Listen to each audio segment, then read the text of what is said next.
Hi everyone, welcome to Saturday and to this little daily blog in between times of the Celtic Saints and starting John's Gospel, where we've been looking at one of the Psalms that has been set for the day, and today is Psalm 122. It's also Psalm 121, but many people know that quite well. Psalm 122 says this: "I was glad when they said to me, 'Let us go up to the house of the Lord.' And now our feet are standing within your gates, O Jerusalem. Jerusalem built as a city that is at unity in itself. Thither the tribes go up, and the tribes of the Lord, as is decreed for Israel, to give thanks to the name of the Lord. For there are set the thrones of judgment, the thrones of the house of David. O pray for the peace of Jerusalem. May they prosper who love you. Peace be within your walls, and tranquility within your palaces. For my kindred and companions' sake, I will pray that peace will be upon you. For the sake of the house of the Lord our God, I will seek to do you good."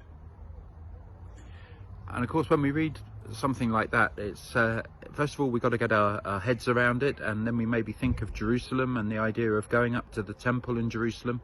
Some of you have been there and you've seen the south steps where people would have come up from the Kidron Valley and entered into the great city up quite a few steps, and it would have been one of the great wonders of the world, and people would have done it 2-3 times a year as part of their pilgrimage and their faith.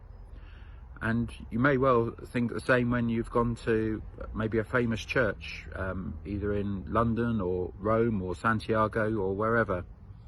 And people can feel the same about coming into church here in Banwell or Kongsbury, or in Puxton Church, entering into a sacred space, a place where many people's stories have been told and where much worship has taken place.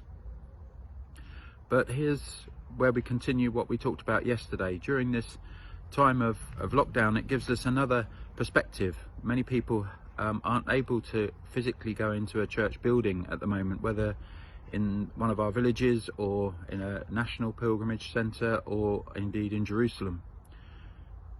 But maybe the real prayer temple is in your heart, and as well as maybe celebrating and giving thanks like they would have played trumpets and blown the shofar and all manner of things, can we see that when we do manage to get one of those little prayer times each day, whether it be in the morning, the evening, or a time of quiet, sat in a garden, or wherever it might be, that in a way God plays his trumpet and actually delights and wishes peace upon our lives when we enter a time of prayer.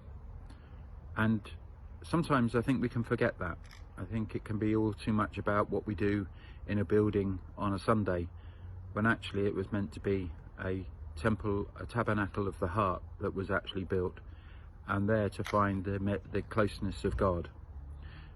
So that's a little thought for today. Tomorrow is worship. Whether you're able to join us either physically in Kongsbury or online, you'll be very welcome to do so. We'll be beginning to look at John's Gospel. But for the meantime, may we value those times of prayer, and may we hear the trumpet of God blowing in joy in our hearts when we just take time even to watch this blog, and then maybe to have a minute or two just wondering that actually God would want to make his home in us, and for which we give thanks. Have a good rest of the day. God bless. Bye for now.